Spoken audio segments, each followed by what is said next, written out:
Yes guys, welcome back to another video. Welcome to the George Benson football channel. I just want to give a little warning now. If my energy is low, it's because I do have tonsillitis right now, which is not ideal for making YouTube videos, but I've got the numbing spray out and rinsed it on my throat because we've built up some great momentum at the start of this year on GBFC, and if you could keep supporting the channel by subscribing, hitting the like button on today's video, because we've got some exciting, brilliant Chelsea news for you. I will be doing a Liverpool preview, and I'll also be doing 6 things we learned, but it all depends on how the throat manages to hold up, because went to the doctors, they said I've got quite a severe case of tonsillitis, and it takes a lot of numbing spray and strepsils and various other medication in order for me to be able to talk consistently at a decent enough volume. So I hope that we manage to get through this video today, because I'm absolutely buzzing with the signing of Noni Madueke from PSV's English. Been playing for the under-21s. £35 million is what is reported by Standard Sport. I'm seeing a few other figures being thrown out, but once again, a young player with a lot of ability, the ability to dribble past players, very creative on the ball, left-footed, plays on the right. It is very exciting for Chelsea indeed, and we're going to talk about the 3 new signings that we've made this January, who could make Chelsea a formidable force if all can come good together between now and the end of the season. I also want to talk a little bit about Moises Caicedo, as this still seems to be developing at the moment, and maybe Chelsea's relationship that we've built with Brighton will be the key figure and sticking point as to whether or not we can get a deal done in the January window. There are also rumours coming out at the moment that Todd Boehly is considering making a loan move for a player during January. There are current rumours going around that Chelsea are willing to offer Spurs Hakim Ziyech in exchange for Moises Bissouma, who Tottenham signed from Brighton at the beginning of the season in the summer.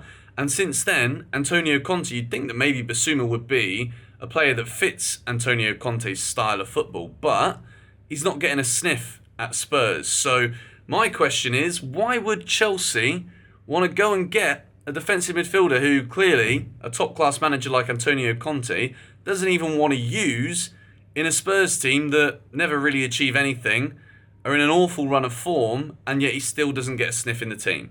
Tottenham are supposedly resistant to this offer, to this bid.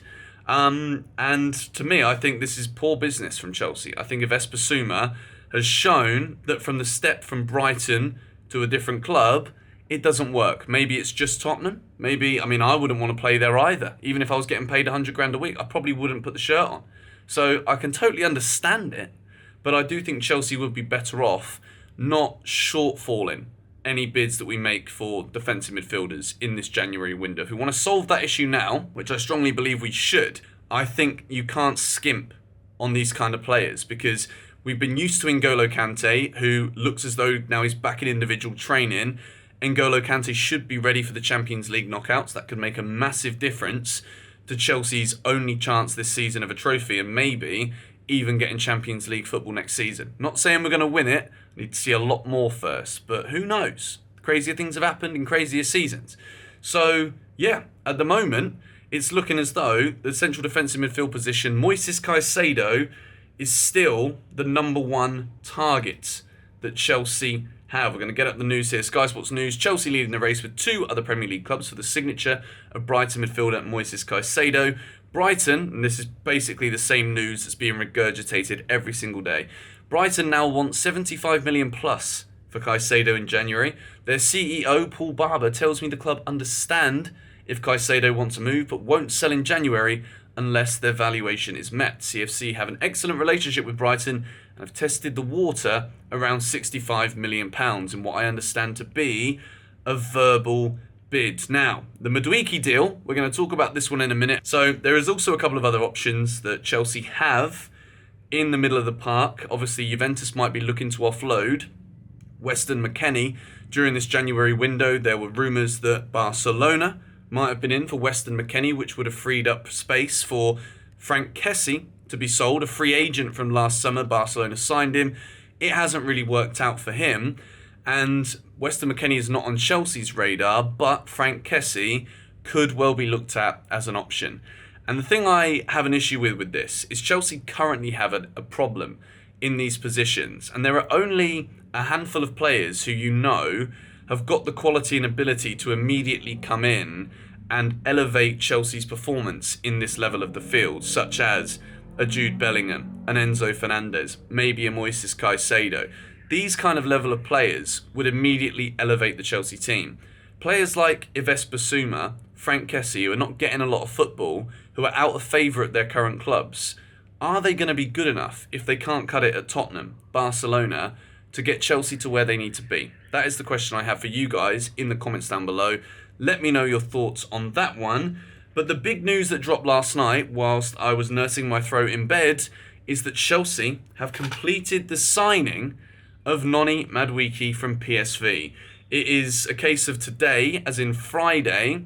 Madueke's going to be signing the paperwork. He's going to be undergoing his medical at Cobham in order to become a new Chelsea player. This is incredibly exciting. As much as, once again, we're talking about a young player here who has a lot of potential, we have not got a lot of statistical data to go by in terms of goals and assists, but a lot of the progressive stats that we see from Madueke as an attacker are exactly what Chelsea have been lacking for so long. And I've seen a lot of people using comparisons when we look at the new potential front line of Mudryk on the left, Madueke on the right, João Felix through the middle. People are saying that this could be the most exciting Chelsea attack since Drogba, Anelka, Malouda. And I would go as far as to say that when you look at the profiles of these players, yes, we've not seen Mudryk play yet. Yes, we've only seen 55, 60 minutes of João Felix before a red card.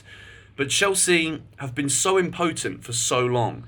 Since we won the Champions League, scoring goals has been the biggest issue. Yes, we have been a shambles defensively for quite some time.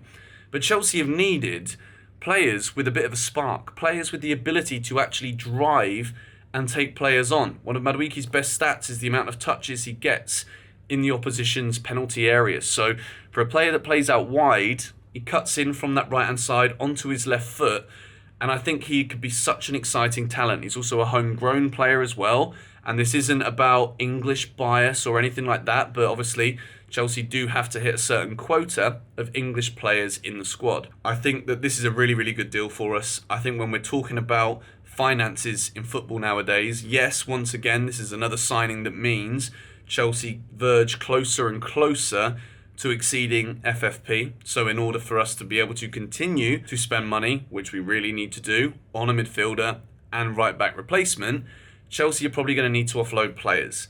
And I think what this tells us, with two winger signings, not even direct front men on permanence, I think João Felix, as long as we see what we saw in that first 55 minutes, I think Chelsea will go all out to try and sign Felix on a permanent.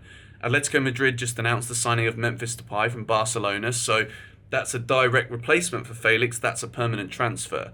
So I think as long as Felix's entire loan isn't a failure, which we've got nothing to go by to say it will be from what we've seen so far, I think Chelsea will try and make that a permanent move. As we go forward, looking at that front three is absolutely incredible. I think what we've got there are young players who have got points to prove. Felix as well is a player who hasn't lived up to the massive expectation that was put on him being the fourth most expensive player in footballing history. Madueke is now going to be given the opportunity at a top Premier League club. And I think Mudryk, he just looks like the real deal. I don't know what it is about him, but there's an aura about Mykhailo Mudryk, which just makes me think this guy is special. This guy is going to bring something that Chelsea have been severely lacking since the brilliance and spectacularness, that's not even a word, but it should be, of Eden Hazard. I think Chelsea really have gone above and beyond here to try and reinvigorate this attack. And I want to say credit to Todd Boehly here, because this is a Vivell signing. Vivell wanted the player. Vivell said this is the man we should go for. And from what I've seen, again, I don't watch the Eredivisie. I'm not going to sit here and lie to you guys, but I certainly think that this could be a very exciting move. I'm going to wrap up this video here because this is starting to really hurt now, but don't know if you can see our man Thiago Silva in a painting behind me. This is a one-off hand-painted painting by a very good friend of mine who I live with, who's an artist. So if you like the look of it, from a distance. Let me zoom in for you. You can have a propagandas. Hang on, not propaganda, but a propagandas. Take a look at Thiago, just chilling in my bed. Sounds a bit odd, but it looks bloody wonderful, don't you think? Yeah.